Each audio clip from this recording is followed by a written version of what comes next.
Pressure cooker में खाना बनाने से पहले कुकर के नीचे इस तरह से नमक दीजिए, चौंक जाओगे। चाकू छुरी के बिना मछली धोने का नया तरीका देखते ही हैरान रह जाओगे। और ये जो डायपर है इसको फ्रीज़र के अंदर रखिए, सब काम हो जाएगा आसान। सबसे पहले टिप्स दूंगी इस कुकर को लेकर, क्योंकि दोस्तों कभी कभी क्या होता है ना कि हम जिस ओवन में खाना बनाते हैं, चाहे वो कुकर हो या फिर कोई भी हांडी, ठीक है, तो उसके नीचे काले पड़ जाते हैं, फिर हमें बाद में मांजना घसना पड़ता है, ठीक है। तो सबसे पहले जो करना है, जिस हांडी में या फिर कुकर को इस तरह से उल्टा कीजिए, और उल्टा करने के बाद यहाँ पे मैं लिया है एक छन्नी, जो चाय छानने की छन्नी होती है ना, वही लिया है। अब उसमें मैं डाल दिया है 1 चम्मच करीब नमक, जो नमक हम खाने में इस्तेमाल करते हैं वही नमक, और इस तरह से चारों ओर आपको फैला लेनी है, ठीक है। अब देखिए, इसको मैंने पानी में भिगोया था, इसीलिए यहाँ पे चिपक गया है। अब इसको करना क्या है, इसको इस तरह से करने के बाद जब आप खाना बनाओगे, जब ओवन में आप इस कुकर को डालोगे ना, ओवन की जो आग है तो थोड़ा सा कुछ इस तरह से हो जाएगा, डरने की कोई बात नहीं है, ये थोड़ी देर में ही ठीक हो जाएगा। ये देखिए दोस्तों, इस तरह से होने की कारण है कि जो मैंने नमक डाला है वही जल रहा है, इसीलिए ऐसा जो आग है उसका कलर चेंज हो जाता है, ठीक है। तो डरने की कोई बात नहीं है, कुछ ही सेकंड में देखोगे एकदम से ठीक हो जाएगा। अब देखिए, आप इस तरह से कुकर में हो या फिर हांडी में हो, कितना भी खाना बनाएं, और अगर आपके जो बर्नर से आग निकलती है ना, जो काले पड़ जाती हैं, तो काले नहीं पड़ेगी। अगर काले पड़ भी जाएगी ना, तो ये जो नमक है बहुत ही आसानी से उड़ जाती है। अगर काले पड़ेगी तो ये नमक काले पड़ेगी, और नमक तो बहुत ही आसानी से निकल जाता है। ये देखिए दोस्तों, बाद में आपको ज़्यादा घिसना मांजना नहीं पड़ेगा। बहुत ही अच्छा ट्रिक है, आप करके देखिएगा, क्योंकि इसके लिए तो आपका कोई खर्च नहीं होता है ना। अब चलिए देख लेते हैं दूसरा ट्रिक। तो यहाँ पे मैं जो अभी खाना बनाया है ना, तो ये बर्नर अभी गर्म है, इसलिए मैं ये जो लाइटर है इसको इस तरह से रख दूँगी, क्योंकि अभी जो बरसात का मौसम है ना, तो ये लाइटर डिस्टर्ब करता है। अगर आपके साथ भी ऐसा हो रहा है ना, लाइटर अगर डिस्टर्ब करे, तो आप इस तरह से बर्नर के ऊपर रख दीजिए। जितना टाइम आपका बर्नर गर्म रहेगा उतना टाइम आप रख दीजिए। लेकिन हाँ दोस्तों, जलती हुई ओवन में मत डालिए, ठीक है।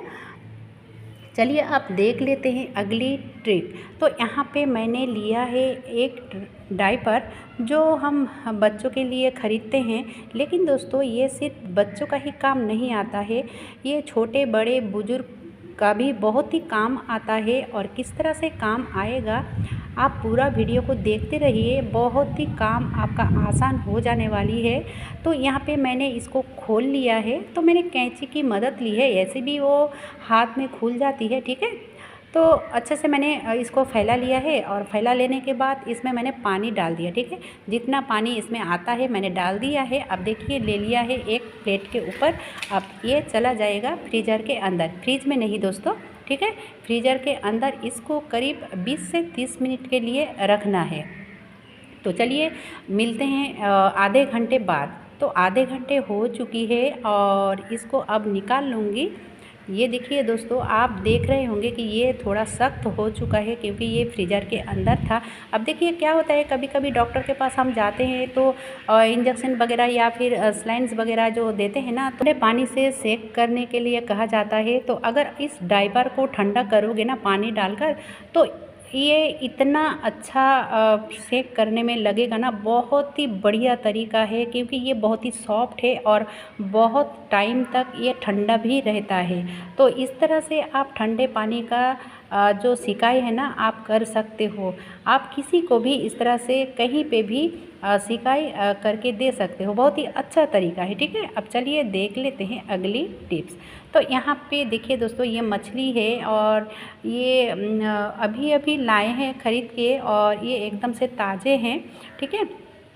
तो बात ये है कि चाकू छुरी के बिना कैसे मछली काटें। तो ये जो मछली के ऊपर वाली पार्ट है ना, जो मछली के आँस है ना, तो उसको निकालना थोड़ा डिफ़िकल्ट हो जाती है, क्योंकि जो नई नई गृहिणी है उनके लिए थोड़ा कठिन हो जाती है। तो ये देखिए दोस्तों, चाय वाली जो छन्नी है ना, तो इसको ना पकड़ने में आपका दिक्कत होगी, ना इससे मछली के जो आँस है छुड़ाने में कोई दिक्कत होगी। और कोई भी डर नहीं रहेगा कि आपका हाथ में लग जाएगा या फिर कट जाएगा, ठीक है। इस तरह की कोई बात की डर नहीं रहती है। तो आप इस तरह की छन्नी से आप ऊपर वाली जो पार्ट है आँस है ना, इस तरह से बहुत ही आसानी से आप छुड़ा सकते हो, बिना झिझक के, बिना टेंशन के, ठीक है।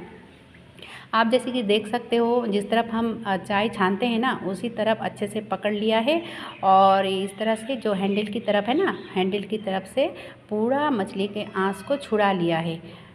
अब देखिए, आँच तो मैंने बहुत ही आसानी से छुड़ा लिया है और ये जो है ना, इसको आप अगर कैंची की मदद से निकाल लेते हो तो बहुत ही आसान हो जाती है, ठीक है। आप इस तरह से कैंची की मदद ले सकते हो और बहुत ही आसानी से, चाहे कितना भी बड़ा मछली हो, आप बहुत ही आसानी से इसको कट कर सकते हो। तो चलिए, मैंने पूरा वीडियो को शूट किया था तो मैंने सोचा पूरा वीडियो ही आप सबके साथ शेयर कर लूँ। जब इस तरह से कट करोगे ना तो उंगलियां इसके अंदर यानी कि जो सर की पार्ट है उसके अंदर उंगलियां को डालकर अगर आप कट कर लेते हो तो आपका कट करने में आसान हो जाती है। और ये वाली जो पार्ट मैंने निकाला ना, काली वाली, तो वो टूटना नहीं चाहिए, ठीक है। अगर ये टूट जाता है ना तो मछली में अगर लग जाता है तो मछली थोड़ा कड़वा हो जाता है, इसीलिए उसकी तरफ भी ध्यान रखना चाहिए कि वो टूटे नहीं, ठीक है।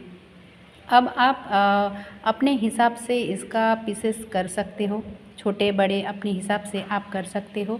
बहुत ही आसान तरीका है। और ये सिर्फ यही नहीं दोस्तों, जब हम मछली धोते हैं, धोने के बावजूद ये क्यों ख़राब गंध करता है, ठीक है। तो वही ट्रिक मैं आप सबके साथ शेयर करने वाली हूँ, जो कि बहुत लोगों को मैंने देखा है कि अच्छे से मछली धोने के बावजूद भी उसकी जो बैड स्मेल है ना, नहीं जाती है। तो क्यों नहीं जाती है, तो चलिए मैं वही आप सबके साथ शेयर करने वाली हूँ। तो सबसे पहले मैं मछलियाँ को इस हांडी में ले लूँगी, ठीक है। अब कहाँ पे प्रॉब्लम है, अब जहाँ पे प्रॉब्लम है कि जब हम मछलियाँ को इस तरह से धोते हैं ना, या फिर जो हम छन्नी की मदद से जो छीला है, तो उसकी वजह से देखिए थोड़ा सा भी यहाँ पे लगा हुआ नहीं है। और ये जो इस तरह की यहाँ पे जो पार्ट है ना, इसके अंदर जो है, तो इसको ज़रूर निकालना चाहिए। अगर ये नहीं निकालोगे ना तो बैड स्मेल रह जाती है, चाहे वो आप कितनी बार भी इसको धो लीजिए, लेकिन अगर इसको नहीं निकालोगे ना तो वो बैड स्मेल रहेगा ही, ठीक है। ये लेयर वाली रहती है, ये देखिए कुछ इस तरह से, और उसी लेयर के अंदर ही बैड स्मेल रहता है। अब चलिए इसको धोने की तरीका भी मैं बता लेती हूँ। तो इसमें डाल दिया मैंने नमक। अब देखिए, हाथ से अगर इस तरह से धोओगे ना तो बहुत टाइम क्या होता है कि हाथ में लग जाता है, हाथ कट जाता है। तो ये जो बोतल की ऊपर वाली पार्ट है ना, 4 से 6 उंगलियां कट किया है, अगर इस तरह से पकड़ोगे और इस तरह से इसको घुमाओगे तो हाथ में लगने की कोई चांसेस नहीं रहता है, ठीक है। तो इस तरह से आप जो नई गृहिणी हो, आपके लिए बहुत ही हेल्पफुल हो सकता है, ठीक है।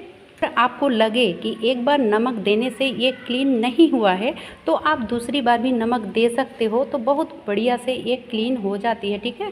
कहावत है ना कि जो चिकन हो या फिर मटन हो, एक बार धोना पड़ता है, लेकिन जो मछलियाँ हैं वो 7 बार धोना पड़ता है, ठीक है। तो इस तरह से आप मछली को क्लीन कर सकते हो, बहुत ही अच्छा तरीका है, क्योंकि इसके लिए कोई आपका एक्स्ट्रा खर्च भी नहीं होती है और आपका हाथ भी सेफ्टी रहता है, ठीक है। आज के लिए बस इतना ही दोस्तों। वीडियो अगर अच्छा लगे तो छोटा सा एक लाइक करने के साथ चैनल को सब्सक्राइब भी कीजिए। आज के लिए इतना ही। इतने समय मेरी वीडियो देखने के लिए धन्यवाद।